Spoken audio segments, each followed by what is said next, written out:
Hey, everybody, welcome back. We hope you had a happy holiday. Merry Christmas, Happy Hanukkah, Happy New Year, Happy Happy Kwanzaa. Festivus, whatever it is you celebrate. We hope you had a good one.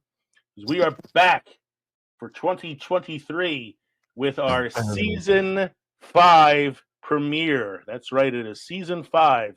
And tonight is episode 88. We're revisiting one of our favorite topics, films that time forgot.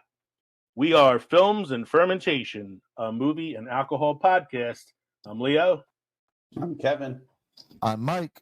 Just three friends who like to talk shit about movies while getting shit-faced. In this episode, we celebrate our season 5 premiere by breaking out one of our favorite topics, films that time forgot. Is this the fourth or fifth time that we did this? I lost count. I want to say it's the fourth time. I want to say it's the fourth time too. I don't think we've quite done it 5 times. I was trying to think earlier about which movies I had done so that I don't repeat myself. I know, because I looked up. I have a Google Doc that I saved where I have all the movies that I did, and I only had 3 listed. So I'm like, okay, so I'm guessing this is number 4 then. Yeah.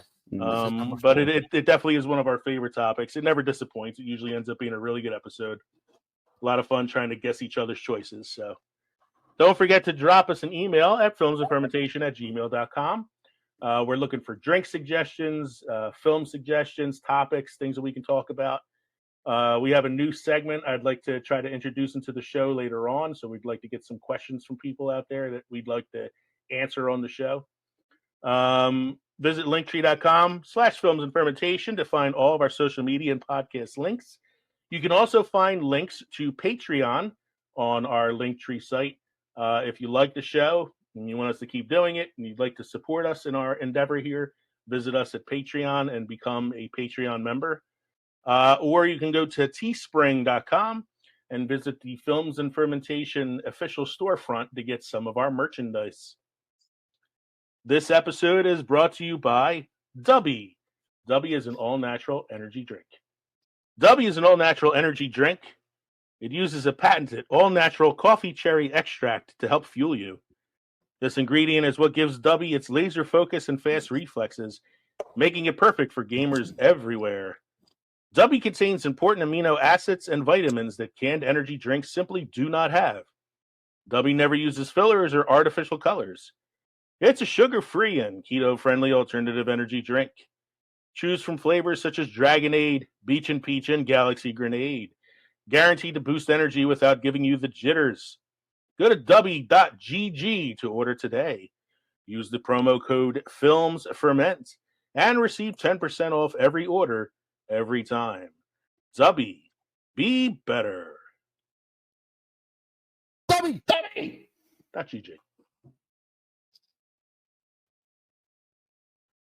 All right, gentlemen, what are we drinking this evening, speaking of drinks? Oh, yeah. So I'm not going to say what my drink is yet, because my drink is actually the same name as the movie I chose. So I'm going to save mine for when I actually do the movie. So, Mike, what you got going on? I went with one of the old smoky moonshine cocktails. This is the Apple Pie Ginger. It is 9% alcohol by volume, and I got to work tomorrow. I do too. It's smooth and sweet and got that ginger ale taste to it. Really nice. Yeah, sounds good. Yes. Kev? I am drinking a waffle cone a la mode. It's a milk stout with vanilla and waffle cone pieces from 3-3's Brewing Company right here in New Jersey. 6% alcohol by volume. It is New Jersey, right? Yeah, drink local, New Jersey, packed in Hamilton, New Jersey. So I guess you weren't able to bring anything back from London, right? I miss no, Kevin's they had their duty-free shops, but we were holding things together, by the seams as it was coming home. Bungee cords, huh? Yeah. And what doesn't make any sense is we didn't buy a lot, like Megan and I might have bought one shirt each, and everything else is small little trinkets and stuff. So plus it's a long drive from England to New Jersey. It is. It's a very long drive. Very bumpy roads. all the way across Canada, into Alaska, over this, take a ferry over into Russia. So You hear my sound going in and out during the episode. I have a cold and I'm coughing a lot, and I'm trying not to record my cough. So I like, Kev, that now that the holiday drinks are over, we're back to our breakfast. Breakfast is required. I may have only had 2 or 3 Mad Elves this season. I'm kind of disappointed in myself. I had a whole bunch I had for you for the party. Mike bought a case for you for the party. We're gonna have to kill it next time we're together. Sounds good to me. Mike, it's been a while. I can use a history lesson. This day in film history. This day in film history in good Jesus Christ.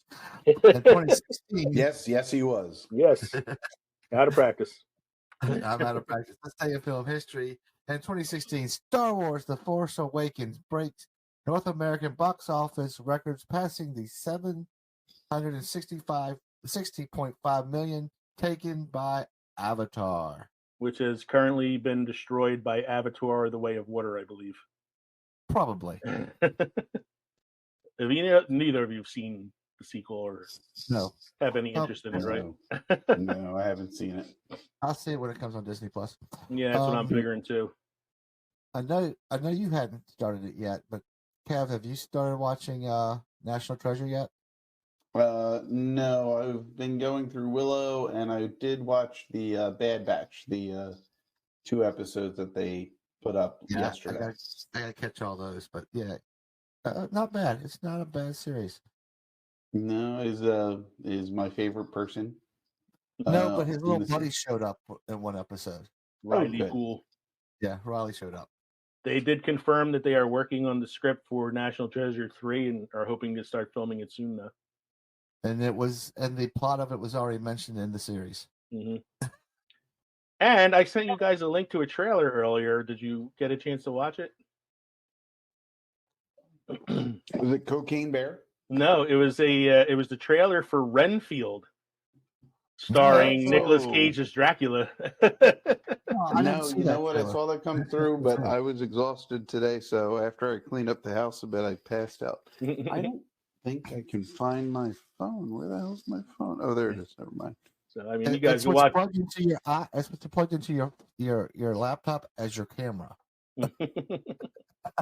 As your phone. So just you guys take a look at the trailer later. It looks pretty batshit crazy. No pun intended. I will check that out. I want to share with you guys a gift my wife got me for Christmas, and I think you could appreciate this. Gone with the Gin. Cocktails with a Hollywood twist. Nice. So I figure we may be able to throw some of these out there from time to time. Mike has a book called Big Whiskey. Uh-huh. And the distillery, America's Distilleries. Mike, Kentucky whiskey and the rebirth of rye. It's about Tennessee and Kentucky and stuff like that. And you got me a couple books that are drink related as well. I don't have them in front of me right now. Mike also got me a gift that I really like, and I was like, I wanted to use it tonight, but I was like, this drink is too perfect not to do, so I have to use this another night. He got me a glass for next time I have some beer on the show. It says, "This beer tastes like I won't be going to work tomorrow." So that'll be my drinking glass for the show. Nice. Mike, what's your fun drink fact for tonight? So, just so you guys know, I did get a new calendar, so a new year-a-day calendar. Sure. I'm going to start off with the first page of it. It's Beer Holidays, National Hangover Day. Hangovers are caused by an excess of acylatides in the liver. Your liver metabolizes. Thank you. Metabolizes alcohol by breaking it down into acylatides. Too much alcohol means too much acylatides and can accumulate in toxic amounts, causing hangover symptoms. Hair of the dog. more alcohol, coffee, and pain relievers are only to delay these symptoms. They aren't actually remedies. What does work is rehydration, rest, and eating a meal high in potassium, complex carbohydrates, and a bit of fat. There you go, boys. So this is try a whole wheat tortilla with egg and some avocado with your glass of water to cure your headache. I always prefer some good old French toast. French toast. French toast. So just trying to educate our audience, if they get hangovers, don't try to ones that don't work. Well, I always found the best remedy for hangovers is to drink some more. That's because they just get drunk again. Yeah, Exactly. hair of the dog. Yeah, it just keeps you drunk. Exactly. Okay. So I don't have too many notes from the last show, obviously, since the last show was over 2 weeks ago. I did way back in 2022. 2000. So I did 3 mini pods over the Christmas and New Year's holidays. I had 2 originally that I planned, and then 1 that I kind of did on the fly because after I watched the film, I was like, I need to talk about this a little bit. So I did a mini pod for Violent Night, the Christmas action film starring David Harbour as Santa Claus. The movie was everything I wanted it to be, and was not disappointed by it. Nice. I highly recommend checking it out, especially if you like a movie that doesn't take itself seriously and knows exactly what it's supposed to be. I watched The Glass Onion, the new Knives Out mystery. Mm-hmm. It was about 2 hours long, and I would say the first hour and a half were really entertaining, and then the last half hour disappointed me because it was a very convoluted ending to the film, and it went the first film was pretty grounded. The second one kind of got a little over the top by the end, and I'm hoping. I thought the last 15 minutes really when they started just breaking the glasses. And Yeah, everything. it got a little out of hand at the end there. Yeah. I mean, he's good in it still as Benoit Blanc, but it got a little out of hand. And then the other day I watched Guillermo del Toro's Pinocchio on Netflix. It was really good. Definitely not the Disney live action cash grab. It was actually based on the Carlo Collodi novel Pinocchio. So it was pretty dark. Guillermo del Toro likes his dark films, and fucking depressing. It was a pretty depressing movie, but it was good. It's worth watching, and really, really good voice acting from Ewan McGregor, who plays the cricket, and the actor, I can't remember the actor's name who does the voice of Geppetto, but it's the Walder Gray from Game of Thrones, and he was the caretaker in Harry Potter. Oh, the one that I know who you're thinking of. Bradley. Yes. Mm-hmm. Yeah, David Bradley. Yeah, he was the voice of Geppetto, and he was really, really good. And it's a musical. And I'm like, it had original songs written for the film, and I'm like, man, only Guillermo del Toro has the balls big enough to write a Pinocchio musical when Disney had already done it. Yeah, and monetized off of When You Wish Upon a Star. Yeah, that was essentially their theme song for everything. And it's funny because the songs that they have for this film are very much themed to the story and kind of connect to each other. It was interesting. And it takes place during World War II in fascist Italy. That's the only sort of modernization he did to it, but it works for the story. So Mussolini makes a guest appearance. He does. Mussolini makes a guest appearance. And they really make a caricature out of him. He's one of the funnier parts of the film. Wow. I have a fun IMDb fact here. I had looked up before who has the most acting credits on IMDb, and as far as I can tell, it's James Hong, who's a Chinese actor, been in a million different things. If you've seen a movie, he's in it. He was Lo Pan and Big Trouble in Little China. He was in Balls of Fury. He was in a million movies. He has over 900 and something credits on IMDb. Wow. But some of them are credits in China as well as in America. So I was curious to see like who is the American actor with the most acting credits, and it was hard to kind of like nail down who it is, but I'm pretty sure I figured it out. Tom It Hanks. it looks like the actor with the most credits on IMDb is Eric Roberts. Really? Yes. That makes- He does like movies like once a week. It's like crazy. Wow. Like he has, here you go, ready?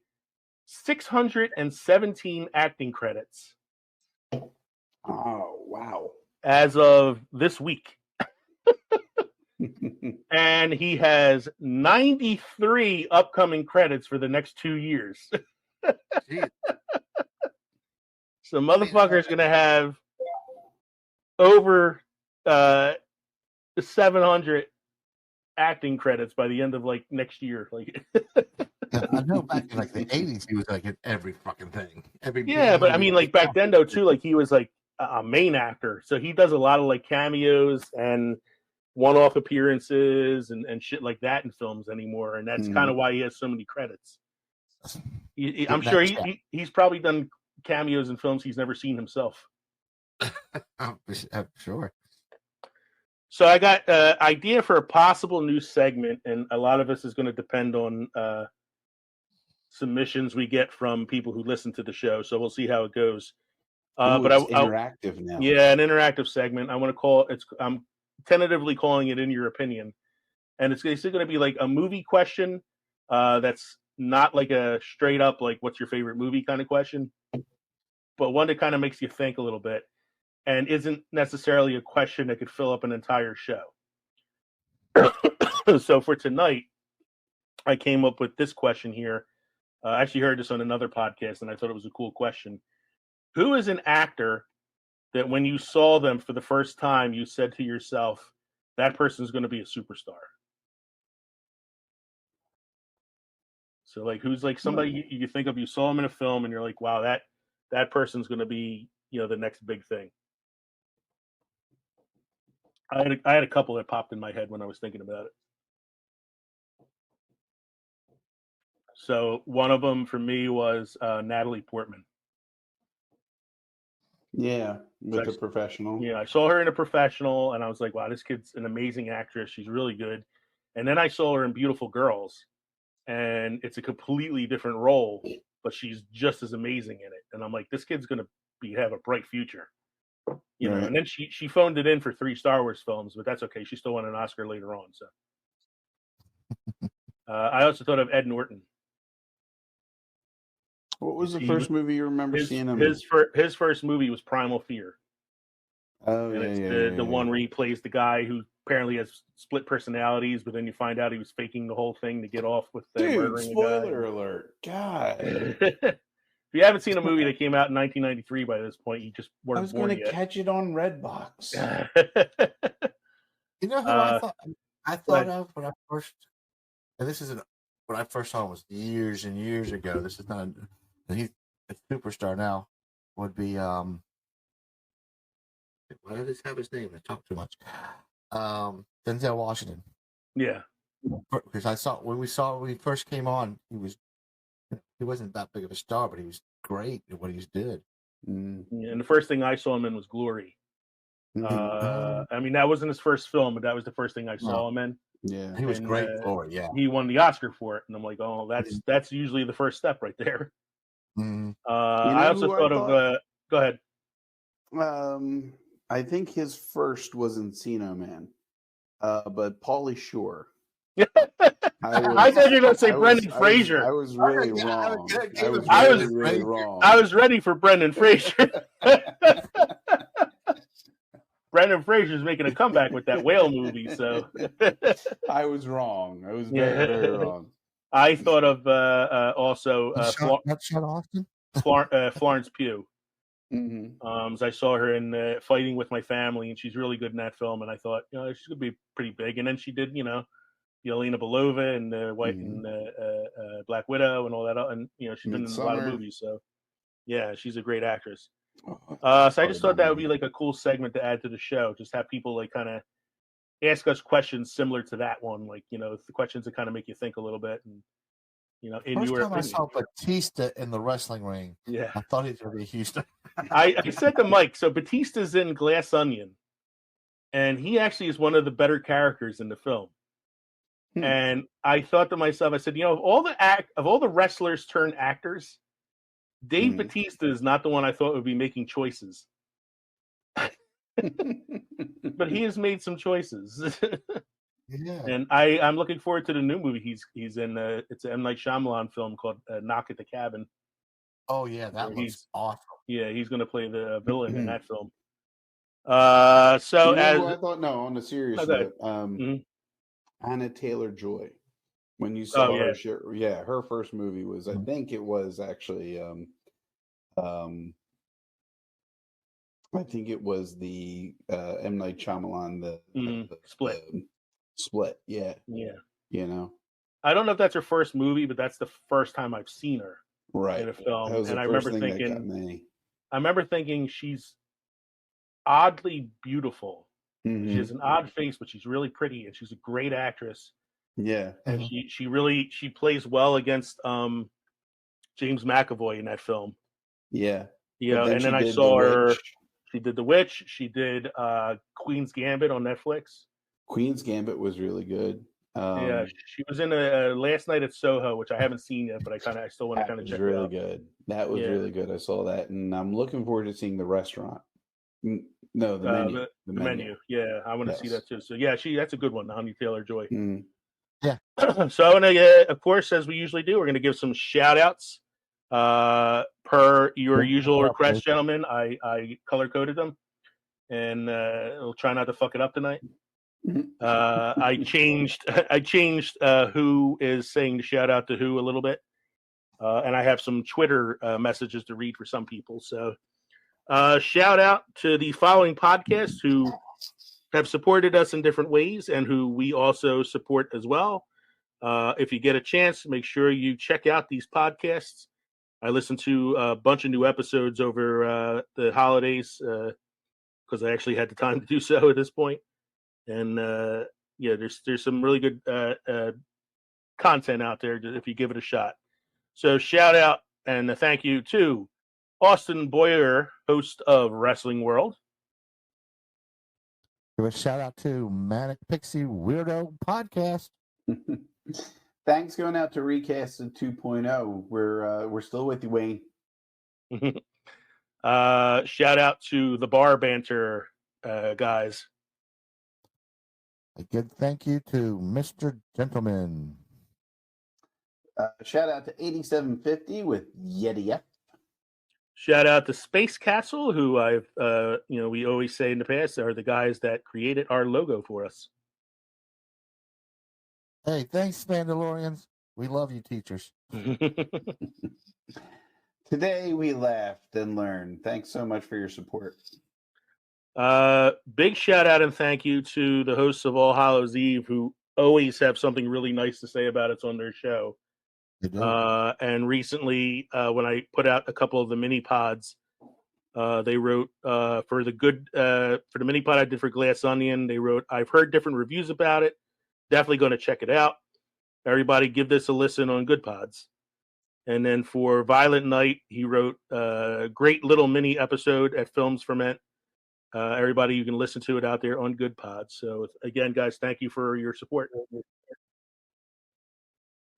We want to give a big thank you out to the voice of 4. Shout out to DJ Scoob at the Undiscovered Entrepreneur. Thanks, guys.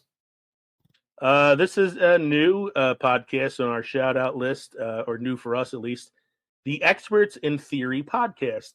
I put them on here because a little while back, Good Pods asked a question on Twitter: if somebody's logo can be put in a museum, whose logo should it be? And the Experts in Theory podcast nominated our show logo for it. And so I wanted to give them a shout out for that. But I also want to say, remember, Space Castle are the guys that made our logo. So shout out to them again. Hey, give a big shout out to the Geeky Dad podcast. Stop thinking with your butt. Thanks a lot, guys. Their last episode was a pretty funny one. Shout out to You, Me, and a Movie with Donald, of course. And that is because on Donald's last episode, which was he and his guest covered Citizen Kane on that episode. Oh, yeah. Ooh. He mentioned us in his shout out segment and how we're always shouting out and supporting him, but he supports us just as much. So he's a good guy, Donald. And we got a big thank you for the best podcast name out there, the Masturbators. Shout out to the fan in the van. Thanks. So his last episode, Fan in the Van, talked about the serious injury that happened on the Monday Night Football game this week, and he had some really good opinions about what happened, and I agreed with a lot of them. And I told him about it because it was a really serious event. So if you get a chance, listen to his last episode, which he talks about Damar Hamlin, who got injured during that Monday Night Football game. Did you hear the latest update? Yeah, he was able to write a message to the doctors today. Guess who won the game? Yeah, he wrote on a piece of paper for the doctors, "Did we win?" Yeah, so that's really cool that he's recovering. I mean, because that was a serious incident. Shout out to the 1420 Sports Bar podcast. Shout out to Wrestling Fans Insight. All right, so that is our shout out list for this week. Everybody, again, thank you for all your support. Everybody out there, if you get a chance, make sure you listen to those podcasts. Our main segment tonight is brought to you by Newsly, Newsly.me. Newsly is an all-in-one audio super app for iOS and Android. It picks up the most trending articles on the web on topics you choose at any given moment and reads them to you in a natural human voice. For the first time ever, the entire web becomes listenable, all in one place. Follow any topic from sports, tech, business, science, even Bitcoin. It will find you the latest articles and read them to you aloud. And they have podcasts as well. Explore trending podcasts from over 80 countries. Our podcast is there too. Download and use Newsly for free now from www.newsly.me or from the link in the description, and use the promo code ANDFERMENT to receive a 1 month free premium subscription. Stop scrolling, start listening. Newsly! Newsly.me. And we are back with our main segment of the evening. One of my favorite topics. I love doing this shit, and that's why we decided to always make it our season premiere topic. And it's films that time forgot, where we talk about movies from our youth that we remember fondly, and you just don't really hear about or see too much of it anymore. My choice tonight, I'm not sure if it actually counts as a film that time forgot, but it's a film that I really like that I kind of forgot about because I hadn't seen it in a while. And when I came across it recently on HBO Max, I rewatched it, remembered how much I loved it, and decided this is the movie I'm going to talk about. So if you guys don't mind, also because my voice is getting a little thin right now, I think I'm going to go first, if that's okay with you. All right. Fine. And I will tell you what my drink is at the end, because my drink is actually named after the film I chose. All right. So my film came out in 1997. So this is the most recent film I've chosen so far. I actually think you guys will. I'm not trying to trick anybody tonight because I actually think you guys will probably figure this one out pretty easily. But again, it's one that I just haven't seen in a while, and I really like this film. Directed by Peter Contineo, who also directed the movie The Rocker with Rainn Wilson and numerous TV credits. Stars Robert Carlyle, who you might know as Rumpelstiltskin from Once Upon a Time TV show. It stars Tom Wilkinson, who American audiences might know best as Sal Maroni in Batman Begins. and It's not the Robert Full Addy, who played Robert Baratheon in the first season of Game of Thrones. So these are all English actors. 6 unemployed steel workers form a male striptease act. Women in the town cheer them on as they tell them about the fact that they're performing in total nudity. Yes, it's the Full Monty. It's the Full Monty. Like I said, I wasn't going for trickery tonight. You guys were going to figure this one out easily. Yeah. I love the Full Monty. It's such a funny show, a funny movie. You got some great quotes in it. Yeah. Just like a feel good film, like an actual like feel good comedy. A nice family film to watch on a Friday night. Pizzas.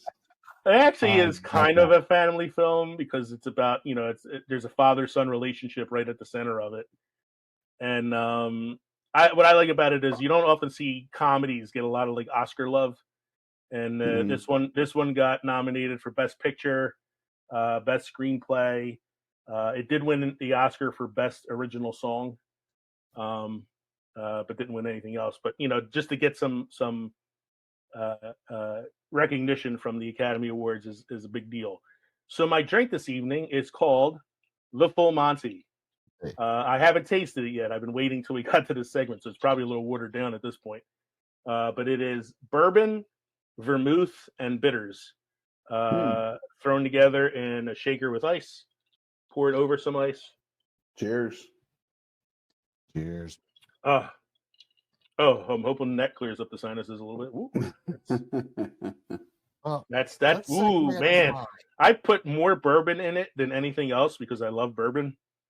But even though I put more bourbon than anything else, all I taste is vermouth. Is kicking in, isn't it? That vermouth is strong. It's not bad. I'm not ready to take my clothes off yet, but So you guys were talking about family films. Yeah. Which leads right into mine. Okay, but I'm not done with mine yet. Oh, okay. Just because you guys guessed it didn't mean I have other shit to talk about. No. We moved on. He went to the drink. So, in the decaying steel mill town of Sheffield, England, friends Gaz and Dave, now unemployed and on the dole for the closure of their steel mill, hang out together with Gaz's 12-year-old son, Nathan, and decide that they are going to, in order to make some money, strip. Because there was a Chippendale act that came through town recently. They saw how popular it was, how much money the guys made. So they get together with a bunch of other guys that are out of work. None of them look like strippers. None of them should actually probably take their clothes off in public. But they do. And hilarity ensues. And it really is like a feel-good movie because it's silly, but it has some great moments in it. So I have a little bit of like trivia and some quotes from the film. The guys actually did get nude in the last scene of the film. So in the final scene of the film, the 6 guys who were dancing on stage take all their clothes off and then they throw their hats into the crowd at the end, and you see their asses, like you see an ass shot from behind. But they were actually frontal nudity as well in front of 400 extras. So those 6 dudes were brave enough to actually, show their junk to a bunch of strangers. Let's hope the junk didn't have stage fright. Yeah, for the sake of filming. I think it said they were all drinking beforehand just to get the courage up to do it, and that Robert Carlyle had drank so much beforehand that when he kisses his son on the cheek in the previous scene, it was ad-libbed, and the kid actually had a natural reaction to getting kissed by Robert Carlyle in the scene. Like, he was really shocked. There were a number of American cinemas that actually printed out and handed out translation sheets to people in the crowd so they would understand some of the slang that they used in the film. There are a lot of things in there that were hard to understand. It won an Oscar for Best Music, Original Music, or Comedy Score. The category had been created 2 years prior and then was eliminated 2 years after that. So they are only one of 6 films to win that Oscar. Jesus. This is weird. In November 1998, King Charles III reenacted the unemployment office scene on national television with some young members of the Prince's Trust. So he did the hot stuff. uh, I can't say enough. I love this movie. And here's some quotes from the film that I really like. He's fat, you're thin, you're both fucking ugly. when they tell their friends about the idea for stripping. And then there's the one guy, he's like a real skinny guy with red hair who's like real meek and mild and all that. And he's like something about he says something about like I don't know if I could get up there and strip, and he goes, "That's okay, you're pretty much a bastard anyway. Like nobody likes you." Anti-wrinkle cream there may be, but anti-fat bastard cream there is not. The less I eat, the fatter I get. And so the guy goes, "So stuff yourself, maybe you'll get thin." So they get arrested for dancing in for like indecent exposure and things like that, and they're in the police station, and the police are interviewing the main character's son. And the guy goes, "So your daddy dances in front of you, does he?" And the son goes, "Only when he's rehearsing." But one of my favorite scenes in the film, it's not a quote, it's just a scene that I love, is when the older character played by Tom Wilkinson is interviewing for a new job. He's been out of work for 6 months. His wife doesn't even know that he lost his job. She's been charging things up on her credit card for 6 months, and he hasn't been working. He finally gets a job interview, and he's sitting in the interview talking to the bosses. And the two guys, Gaz and the other guy, show up outside, and they have these gnomes that they stole out of his garden. And they're in front of the window, and they're dancing with the gnomes, like putting the gnomes like dancing back and forth. Like, and he's like watching this as he's trying to interview for the job. And the next thing you know, the two gnomes smash together. And I think he ends up losing the job because of it. Here are the taglines for the film. The tagline in England was 6 men with nothing to lose who dare to go the full Monty. And then the American tagline, because nobody in America actually knew what a fucking full Monty is. The American tagline was the year's most revealing comedy. Got to dumb it down for the Americans. So, Mike, go ahead. If my family film goes right into your family film, let's hear it. Oh, you're talking about family film. Mine is a family film. Mine is from 1989, directed by Sidney Lumet. Okay. Who also directed 12 Angry Men, Murder on the Orient Express, The Wiz, and Running on Empty. The film stars are Sean Connery, Dustin Hoffman, and Matthew Broderick. You love your I know Matthew this Broderick one. movies. This is Highlander. No. Yeah, Matthew Broderick is the Highlander. Sean Connery, Matthew Broderick, There can only be Dustin one. Hoffman. Sean Connery, Matthew Broderick, and Dustin Hoffman. You said 89? I know 89. I've seen this. I definitely have Probably seen have. this movie. I just can't remember the movie that the three of them were in. Not animated, is it? No. This is live action. 1989. That's funny because this is one of the years that I put down for like a year Well, a year for great no. cinema. Was it Zardoz? No. That's a joke. From Russia with Love? Definitely not the Untouchables. Let me put it to you this way. Sean Connery is the father, Dustin Hoffman is his son, and Matthew Broderick is his son. Oh yeah, I definitely have seen this movie before, and I can't think of the name of it. Okay, then fuck. I'll give you the movie tagline. How about that? All right, give me the tagline. There's nothing like a good robbery to bring a family together. Oh, Jesus Christ, I definitely have seen this movie. I've seen a lot of Sidney Lumet films too, so it's like really pissing me off that I can't think of the name of it. Fuck. Fuck. I'm not getting Hey, it. you're I making know me I'm feel not great. getting I'm it. stumping you again. I know. Yeah, Mike is really proud of himself when he stumps me.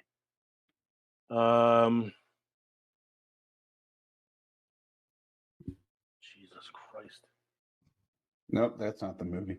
Well, because like I think Matthew Broderick, and I think like crime film. I think of The Freshman, but that was Marlon Yes. Brando. Yeah, Yeah. Bruno Kirby.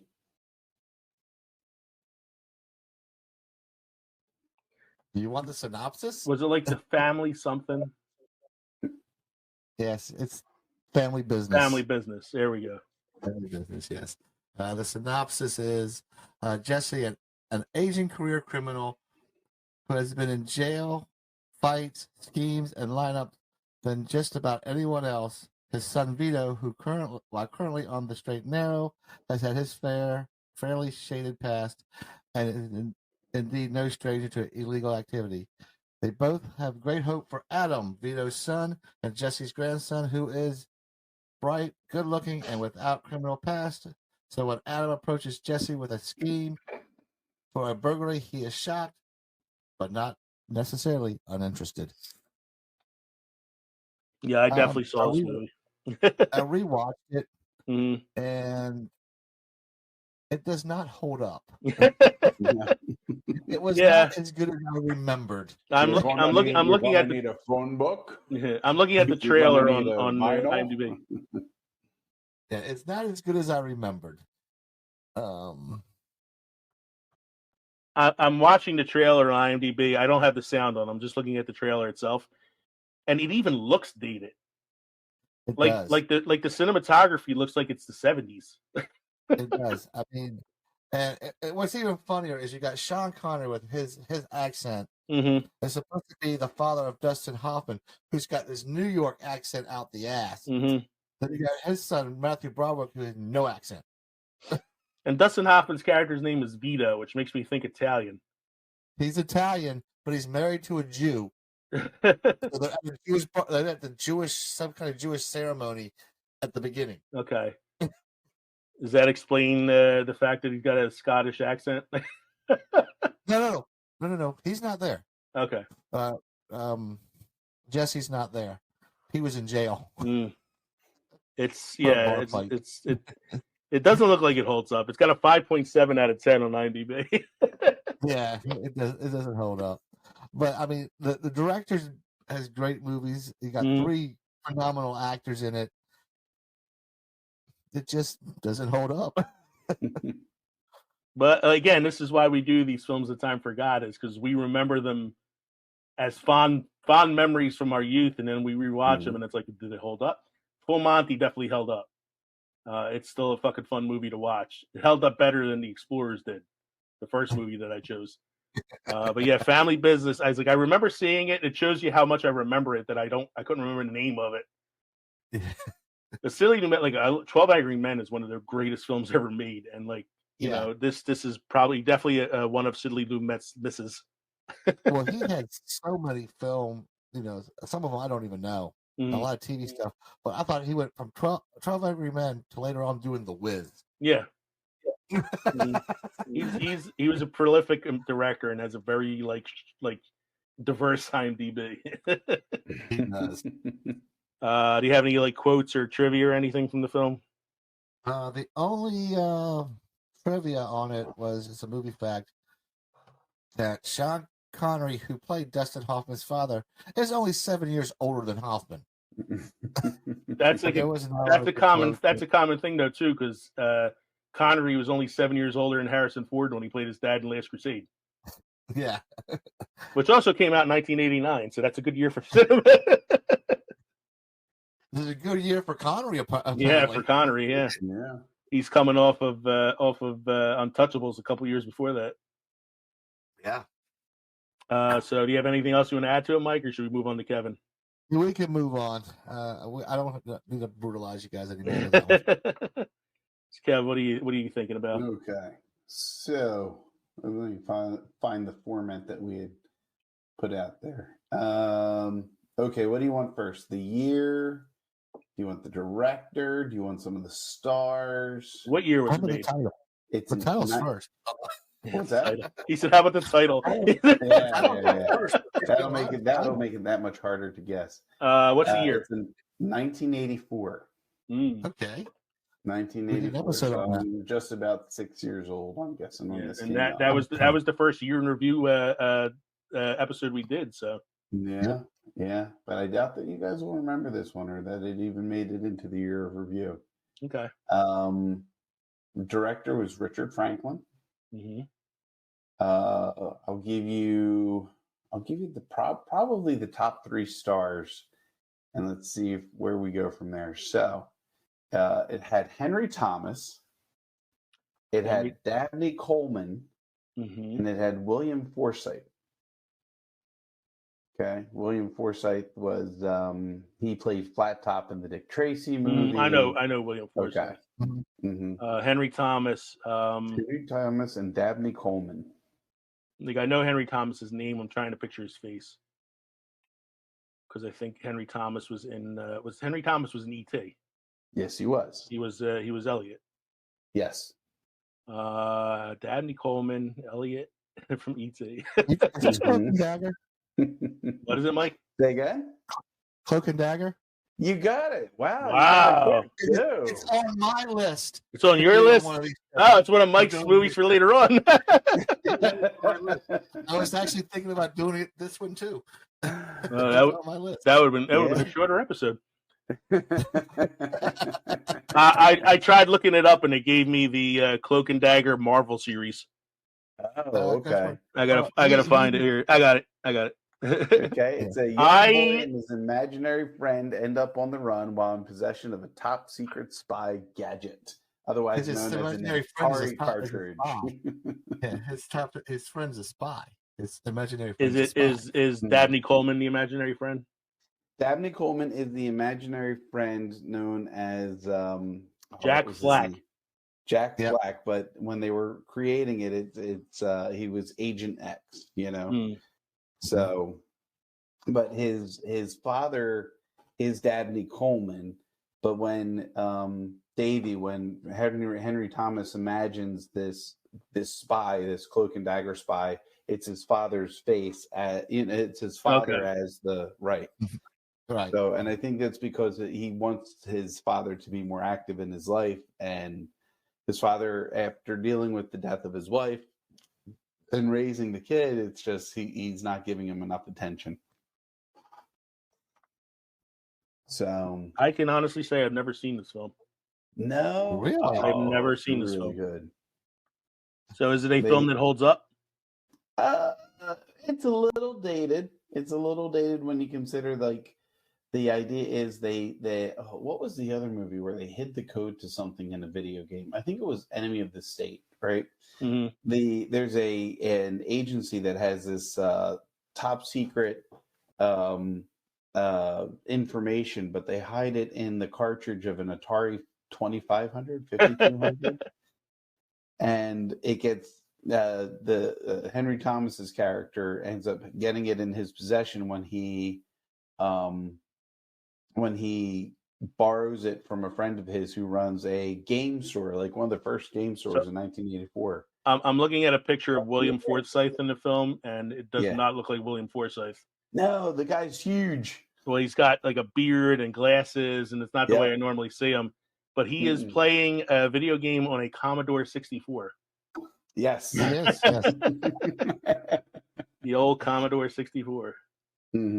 So I'm gonna have to watch this because I've never seen this one before. It's very rare you guys come across a movie I haven't seen, so so I might have to check this one out.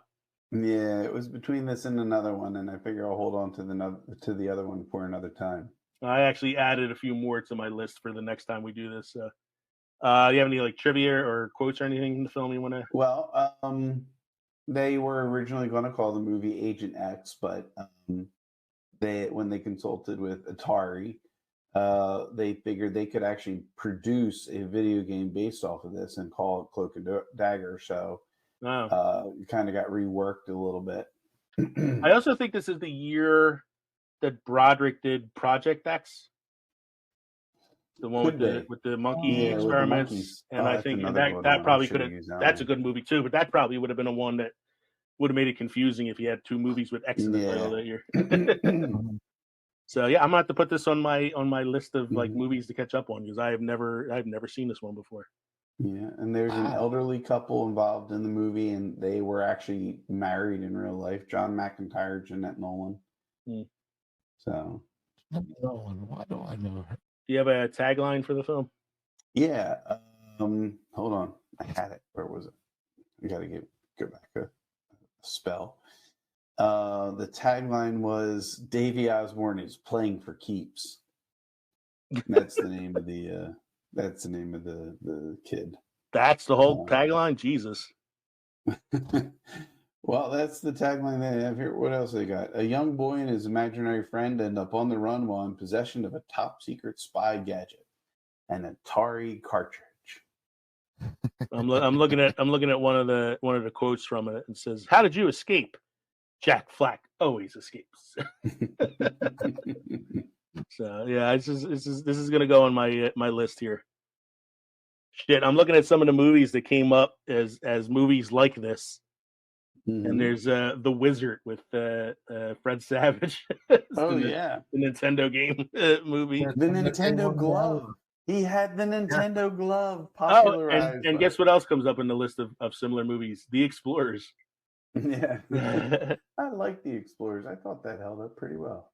Really? I didn't think it held up at all. Now, well, look at these.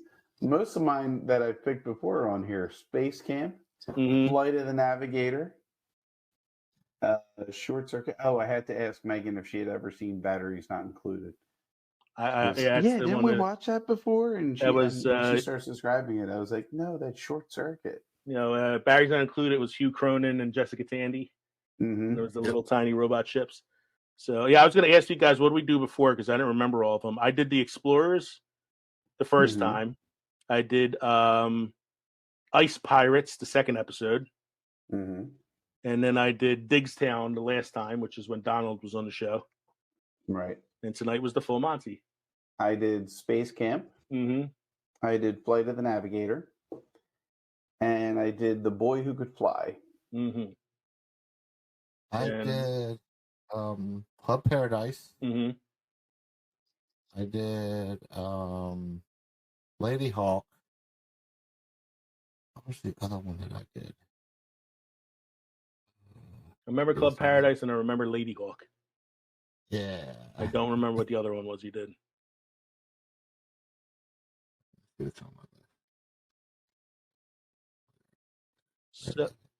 So I said for a later episode this season, since we've done some actor and director deep dive episodes, I think this season I'd like to do a deep dive episode on Robin Williams. And then we can, that's going to be fun. That should be a fun one. And then we could bring Mike's Club Paradise movie back up again. Which you still haven't seen. Yeah, I still haven't seen. It's on my list with Cloak and Dagger. So, Mike, do you have any beer wisdom for us this evening? Tonight I have some beer history for you. Okay. Yeah, there's no beer wisdom this year on the calendar. So, beer history. A Babylonian clay tablet dating back to 4,300 BCE was found with a beer recipe on it. That's some old ass beer. I wonder if anybody's tried to make it. I'd like to try some Mesopotamian beer. Babylonian beer. Big difference. That's a Ghostbuster quote. Mm-hmm. How are your drinks? I didn't like my drink too much. The full Monty was not what I was expecting it to be. The vermouth really overpowered the bourbon and kind of made it not as tasty. Mine Kevin, was good. I assume Kevin liked his because it looks like he just enjoyed it. Yeah.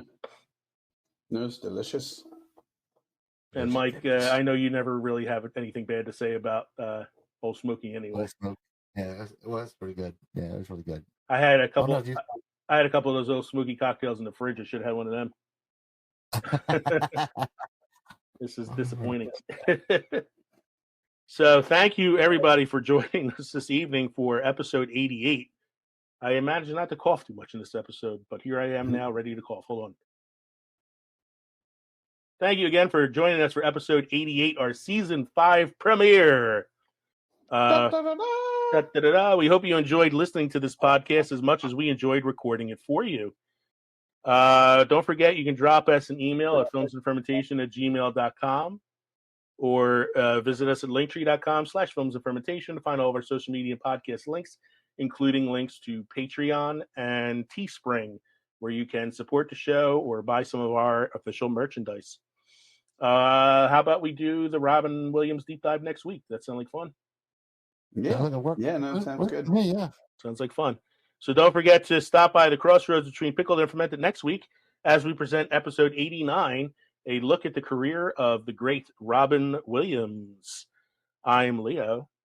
I'm Kevin. I'm Mike. We're happy to be back, folks. We hope you're happy to hear us again. Happy New Year. Cheers. And we'll see you next time.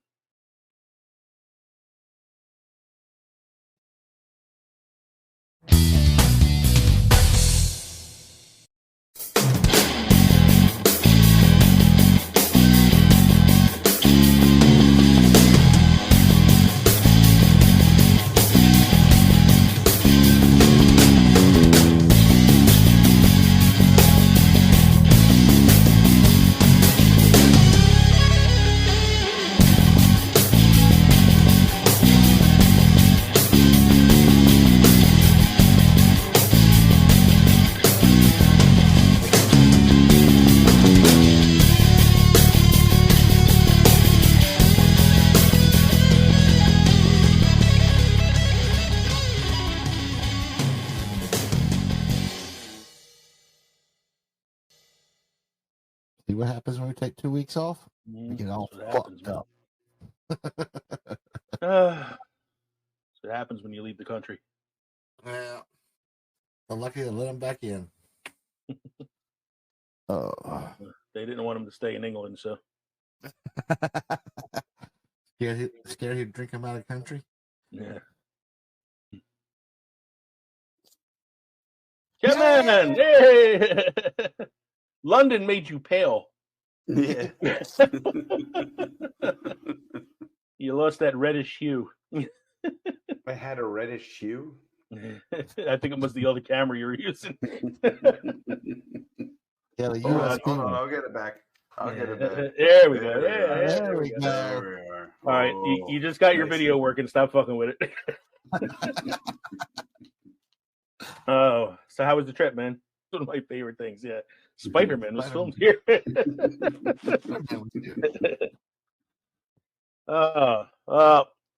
Mike and I had some fun on Christmas and New Year's. Yeah, Good. did some drinking. Nice. I was thinking I should do another holiday drink, but now the time has passed. Yeah, Time has passed. I'm hoping my voice holds out tonight because I am coming off of a sinus infection and a cough that will not go away.